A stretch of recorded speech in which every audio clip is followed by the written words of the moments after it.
Is the thesis actually a form of Neo-Modernism? This seems a shocking question to even ask. No doubt there are many who will be quick to object. They will start by pointing out all the differences between modernism and the thesis. And to be sure, the thesis is not the paleo-modernism that was described by Pope St. Pius X in his encyclical Pascendi de Medici Gregis. The thesis does not advocate those errors that are typically associated with modernism. It does not teach that man is the center and summit of everything, nor does it teach indifferentism, nor deny revelation and miracles.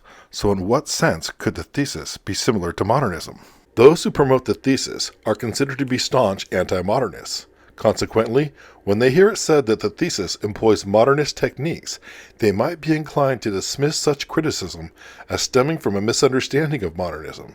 Therefore, it would be prudent to begin with a brief overview of some core modernist beliefs. Remember that modernism is not a monolithic theology. One of its core principles is the evolution of dogma. The modernism associated with Vatican II differs in many ways from the modernism described by Pope St. Pius X. So while the thesis may not fit the standard definition of modernism, it nonetheless has enough troubling similarities to be identified as a species of modernism. These similarities can be found in the technique that it uses to arrive at its theological system, that is, the technique of separating certain aspects of the Church. Keep in mind that modernism is admittedly a complex and multifaceted theological system, and one need not adopt modernism in its entirety to be influenced by at least some of its philosophical ideas. In his encyclical Pascendi, Pope St. Pius X describes the behavior of the modernists. He tells us that their new theology is derived from the vagaries of their twisted philosophy. It is a philosophy that separates every aspect of the Church's institutions, beliefs, and practices into different parts that are clearly distinguished one from another. The modernist begins with the mutual separation of science and faith. They go on to clearly distinguish separate roles for philosopher, believer, theologian, historian, critic, apologist, and reformer. But what advantage can be gained by separating the Church? Once you accept the notion that the truth can be separated into different elements, there is no limit. If a partial truth still has some value, then compromising the integrity of some part of the faith is of no importance. Such a twisted system can accommodate itself to almost any error. In the modernist system, they equate experience to be a revelation, and since experiences are found within every religion, including paganism, it follows that every religion is true. For on what grounds could someone's experience be called false? And yet, they will not admit that modernism teaches that all religions are true. To camouflage this belief, they do not account religions to be true or false, but rather more perfect or less perfect. So, in their system, the most that they can maintain is that the Catholic Church has more truth than others. The linchpin of the modernist system is accepting the idea that the Church can be separated into different elements of truth. For once you divide the seamless garment, the door is open to the modernist system. Consider that nearly all religions contain some elements of truth. So rather than calling these religions false, the modernists will focus on those parts held in common. They will simply ignore all the errors and emphasize that these false religions contain many elements of truth. Using this technique, the modernists separate the Church into full and partial members. Those who believe all the Church teaches are in full communion, while those who only believe part of what the Church teaches are in a partial communion.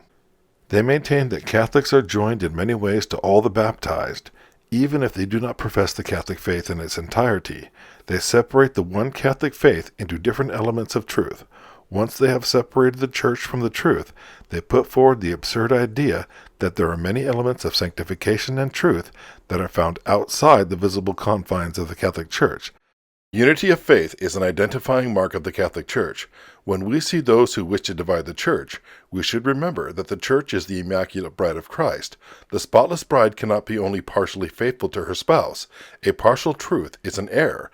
If Catholics understood that the faith could not be separated into different elements of truth, modernism would have been stopped in its tracks. Now, modernism is clearly opposed to the Catholic faith, so the objection is raised: in what way is the thesis similar to modernism? Consider that the thesis is also a philosophy that separates the Catholic Church into different elements. It holds that there can be mutual separation between the Catholic Church and the Catholic religion, between the papal election and the papal primacy. And the thesis is saying that although these popes and these Vatican II popes and bishops do not have authority to teach, rule, and sanctify the church, nonetheless, they have a legitimate title of succession. That is, that they succeed to their predecessors with legitimate title. The thesis maintains that, even though the post-conciliar popes do not profess the Catholic faith, they nevertheless hold a legitimate designation to be pope.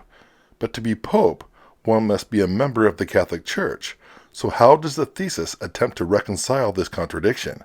How do they hope to fit heretics like Paul VI, John Paul II, Benedict XVI, and Francis into the Catholic Church? To fit the square peg of heresy into the round hole that is the Catholic Church, the thesis employs the same technique as the modernists. That is, they separate the Church.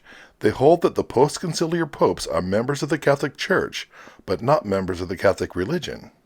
It is a non-Catholic religion. It's not a different church, but it's a different religion. These are ministers of a non-Catholic religion. According to their philosophy, when they talk about the Church, they mean those who claim to hold the title of an office, such as Pope or Bishop, and when they talk about the religion, they mean those who actually profess the Catholic faith. And so the form, the authority, is not in these people. They are not true popes. They are not true bishops. But nonetheless, they do possess legitimate legal designations to be popes and to be bishops. The thesis will argue that everything can be separated into formal and material parts. Bishop Sanborn uses the analogy of a log to show how you can separate the matter from the form. He claims that this somehow explains how the church can be separated into different elements. There is a principle in philosophy that form makes something to be what it is. See, the form that is given to the wood makes it to be the statue of the Virgin Mary. So when you see it, you say, oh, that's Our Lady. If you just saw a log, you would not even think about Our Lady. It's just a wooden log. But the form is what makes it to be what it is. All material objects are composed of both matter and form. Matter is the basis of all existence, but it is not anything in itself without the form. It is the form that converts the matter into a particular substance, and therefore it is the form that makes something to be what it is. There are two types of form, substantial and accidental. The substantial form is what gives an object its particular character. Consequently, if the matter is separated from its substantial form, the thing no longer is. The substantial form of a log is wood. If the wood is burned, the substantial form is destroyed, and the matter is transformed into a new substance, that is, a pile of ashes. In accidental beings, the matter and form are separable. As we said, the wood could just as easily become a statue of St. Joseph as it could be Our Lady. By carving, you transform its accidental form from a log to a statue. Once the wood is carved, the accidental form of a log disappears. However, the substantial form of wood remains. Authority is something that comes to the person as an accident. That is, it doesn't change your substance. You are still a human being, whether you have authority or not. It is something that can come and something that can go away. So we're saying that a pope or a true pope or a true bishop, when he receives authority, does not change his substance, but is receiving something from Christ ultimately, which is accidental. And so it can be separated from him. The law of non-contradiction tells us that it is impossible for the form to belong to and not belong to the same matter simultaneously. If you separate the form from the matter, the original entity ceases to exist. This holds true whether the form is substantial or accidental. Once the form is changed, it is no longer what it once was. For instance, ashes are not the same thing as the piece of wood they once were. and a statue is no longer simply a log. An object cannot exist in two contradictory states at the same time and in the same respect. It cannot be both wood and ashes, just as the wood cannot be both a statue and not a statue at once. The wood is either a statue or a log. It cannot be both at the same time. If this is somehow confusing, try building a shrine using a wooden statue of the Virgin Mary. Then, build a second shrine next to it, replacing the statue with a wooden log. Substantially, they are both wood. However, you may notice that one of them is not like the other. The law of non-contradiction tells us that a man cannot be both pope and not pope at the same time. The Thesis attempts to solve this dilemma by separating the papacy into distinct elements. They hold that the pope can be separated from the authority without altering the substance of the papacy. But a man is either pope or he is not. He cannot be in a partial communion with the papacy. Separating the papacy from the primacy produces contradictions. And so they attempt to solve this dilemma by inventing a kind of in-between permanent pope-elect. A pope-elect can have many elements of the papacy. He can have authority when it is convenient, such as the authority to designate cardinals, and when it is inconvenient, he can just be disregarded altogether. The idea of a pope-elect is a novel invention of the Thesis, and it is incompatible with the Catholic faith. In an attempt to support this novel theory, they will cite the case of Pope Victor III. Father Luke Patrizzi, a professor at Most Holy Trinity Seminary, explains. We have here, in the case of Pope Victor III, he was someone who was elected in the year 1086, who refused to accept the papacy, and then even after being brought to Rome forcibly. The reason Victor was so reluctant to accept the papacy was because he was frail and in very poor health. In fact, he was in such poor health that he fell ill during his own consecration, and during his papacy he was hardly able to get through a single mass. So if Victor was so ill, why did the cardinals insist on electing him as pope? Although Victor was very holy, the reason for his election was more political. He was the obvious choice because he possessed significant influence over the Normans.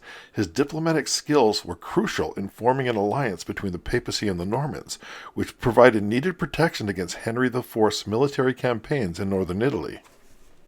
We have here, in the case of Pope Victor III, he was someone who was elected in the year 1086, who refused to accept the papacy, and then even after being brought to Rome forcibly to try to get him to accept it, he stayed there for a few days, then left again, went back to Monte Cassino, where he was from, the famous Benedictine abbey, and then only a year later was finally prevailed upon to accept the papacy. He died shortly thereafter, but he finally became pope. Exactly there, according to those dates, in the following year, 1087, the year after his election. And he was, exactly that, Pope-elect for almost a year. There was no new election that happened. And the reason was that there was no need for it. That he, exactly that, as putting up on the screen there, had refused to accept the function of the papacy. This account of Pope Victor III's papacy is at best rather misleading. Father Luke Patrizzi portrays Victor as if he simply left Rome because he did not want to be pope.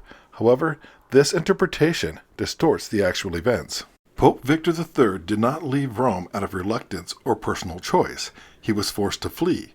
Just 4 days after his election, Pope Victor III and all his cardinals were driven out of Rome by forces loyal to anti-Pope Clement III. In an unusual twist of history, Victor III was forced into exile before he could be officially consecrated. This circumstance has led some to erroneously conclude that he was never truly pope, but merely pope-elect. For example, in November, the president is elected, but he has no power. He's just a president-elect, and he must go to Washington in January and swear before thousands of people who are physically there and perhaps millions who are watching him, swear to uphold the Constitution. If he should fail to swear and manifest his intention of upholding the Constitution, he would not be the President of the United States. The idea that he was only a pope-elect is based on the false analogy of a presidential election, where a president-elect only gains full authority after being sworn in. However, unlike a presidential election, a pope receives full jurisdiction immediately upon accepting his election. There was no need for a subsequent ceremony to confirm his authority. According to the official list of popes, Victor III's papacy is recorded as beginning on the day of his election, not his consecration. His papacy started May 24, 1086, and ended on September 16, 1087. Despite his poor health, and with dangers lying in wait for him on every side, he did not abandon his role as supreme pontiff. Although his formal consecration occurred a year later, Victor III was unquestionably pope from the moment he accepted his election. It is just not possible to separate the papacy from the primacy. However, there is yet another significant problem with the thesis. How can the post-conciliar popes possess any legitimacy if they do not profess the Catholic faith? Someone who does not adhere to the Catholic faith is simply not eligible to be the head of the Catholic Church. The thesis attempts to solve this dilemma by separating the Catholic Church and the Catholic faith, but this solution only raises further problems. It is a non-Catholic religion. It's not a different church, but it's a different religion. The Catholic Church and the Catholic religion are not matter and form that can be separated. The Catholic Church cannot exist without the Catholic religion. Consider the words of Pope Pius XII in his encyclical Mystici Corpus Christi. Quote, "Actually, only those are to be included as members of the Church who have been baptized and profess the true faith. The unity of the Church is a dogma of the faith. We profess this dogma in the Nicene Creed when we say, 'I believe in one, holy, Catholic and Apostolic Church,' and by these words the Church does not mean some kind of nominal ecumenical unity. Pope Pius XII tells us that this is a visible unity that must be externally manifest through the profession of the same faith. How could the Church be a visible society if it included both those who profess the Catholic faith as well as those who do not? For the Church to be a visible society demands the shared profession of the same faith." It is a non-Catholic religion. It's not a different church, but it's a different religion. If you could somehow separate the Catholic Church from the Catholic faith, the Church would no longer have the mark of unity. Such a separated Church would not be Catholic. It would just be another non-Catholic sect. To separate the Catholic Church from the Catholic religion is a dangerous error that is proximate to modernism. It's worth noting that they never even attempt to explain how a separated church could still have the mark of unity. Now, there's 5 cardinals that are objecting to the synod, so they have some Catholicism in them, we might say. The Catholic Church is one. To divide the Church into parts so that you could have some Catholicism, but not all, is called modernism. What Bishop Sanborn just said was that these bishops have many elements of truth. He just didn't say it using modernist vocabulary. Pope Benedict XV, Ab Beatissimi Apostolorum, quote, "Such is the nature of Catholicism that it does not admit of more or less, but must be held as a whole or as a whole rejected." Now, there's 5 cardinals that are objecting to the synod, so they have some Catholicism in them, we might say. There is a term for those who have some Catholicism in them. They are called heretics. A church that can exist in degrees so that its members could have some Catholicism, but not all, would not have the mark of unity. Pope Leo XIII, Sanctis Cognitum, quote, "The Church, founded on these principles and mindful of her office, has done nothing with greater zeal and endeavor than she has displayed in guarding the integrity of the faith. Hence, she regarded as rebels and expelled from the ranks of her children all who held beliefs on any point of doctrine different from her own. The Arians, the Montanists, the Novatians, the Quartodecimans, the Eutychians did not certainly reject all Catholic doctrine. They abandoned only a certain portion of it. Still, who does not know that they were declared heretics and banished from the bosom of the Church? In like manner were condemned all authors of heretical tenets who followed them in subsequent ages. There can be nothing more dangerous than those heretics who admit nearly the whole cycle of doctrine, and yet by one word as with a drop of poison, infect the real and simple faith taught by our Lord and handed down by apostolic tradition." Pope Pius IX said in 1868, in a letter addressed to Protestants, he said, "In this church," meaning the Catholic Church, "the truth must always remain stable and inaccessible to every change."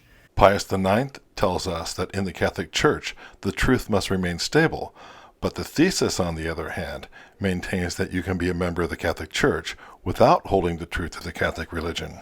It is a non-Catholic religion. It's not a different church, but it's a different religion. These are ministers of a non-Catholic religion. Out of one side of his mouth, Bishop Sanborn tells us that the truth must remain in the Catholic Church, but then he goes on to tell us that those who do not hold the truth of the Catholic faith are members of the Church. An inconsistency is always a sign of error. Whenever you find an inconsistency in your ideas, the light goes on, you're in error. There is something wrong with your system. The thesis begins with the preconceived conclusion that an empty chair is not possible, and so they work backwards from their preconceived conclusion until they get the outcome they desire. But to get the outcome they desire, they must employ the modernist technique of separating the church. However, the problem is that the theology of separating produces a church that does not have the same qualities as a Catholic church. A separated church cannot have the mark of unity. It is the form that makes something to be what it is. But if you can separate the form from the matter, the thing can now be whatever you would like it to be. The Enlightenment philosopher Immanuel Kant argued that it is not the senses that reveal what an object truly is, but rather it is the mind that determines it. Kant proposed that while our senses receive sensations from the object, they can only grasp the object's appearance, not its true essence. According to Kant, the true nature of objects, or the thing in itself, is unknowable. Thus, it is not our senses that inform us what an object is. Rather, it is our mind that fills in what is beyond our sensory understanding to determine what the object is. Kant called his epistemology the Copernican revolution in philosophy. Copernicus gave us a new absolute, not the earth but the sun, and he reversed the relationship between the two. The earth's position is relative to the sun, not the sun's position relative to the earth. Kant did the same reversal for the relationship between the subject and the object, man and truth, knower and known. Instead of receiving and discovering the truth, Kant said that we create it, we make it, we form it, we structure it. So truth is the conformity of things to thought, not thought to things.